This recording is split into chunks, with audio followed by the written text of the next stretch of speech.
Étape cruciale ce mercredi pour la mission ExoMars. Après un voyage de 7 mois, le module Schiaparelli va tenter de se poser sans encombre sur la surface de Mars. Un exercice risqué car il est extrêmement difficile de réussir un atterrissage, ou plutôt un amarrissage sur la planète rouge. Jusqu'à présent, seuls les Américains ont réussi à poser sur Mars des engins qui sont parvenus à fonctionner par la suite. L'enjeu est donc de taille pour cette mission menée conjointement par l'Agence spatiale européenne et l'Agence spatiale russe. C'est la deuxième fois que l'Europe se lance à la conquête de Mars. Il y a 13 ans, la sonde européenne Mars Express avait largué un mini-atterrisseur, mais il n'a jamais donné signe de vie. La mission de Schiaparelli est d'apprendre aux Européens à atterrir sur Mars. Et en cas de succès, une astromobile pourrait être envoyée en 2020 pour rechercher des indices d'une vie actuelle et passée.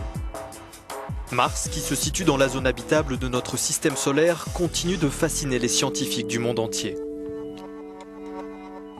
6 minutes de terreur, voilà comment les ingénieurs de l'Agence spatiale européenne parlent du temps dont la sonde Schiaparelli va avoir besoin pour descendre à la surface de Mars. 6 minutes de silence radio pendant lesquelles la sonde fonctionnera en mode automatique. Le module entrera dans l'atmosphère martienne à la vitesse de 21 000 km/h et son bouclier thermique devra résister à une température de 1700 degrés. Ensuite, un parachute devrait s'ouvrir et des rétropropulseurs permettront de réduire la vitesse de sa descente.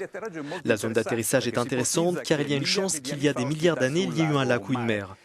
Schiaparelli sera limité dans l'envoi de données concernant l'atmosphère martienne, mais le plus important est de tester la technique d'atterrissage qui servira à la mission en 2020.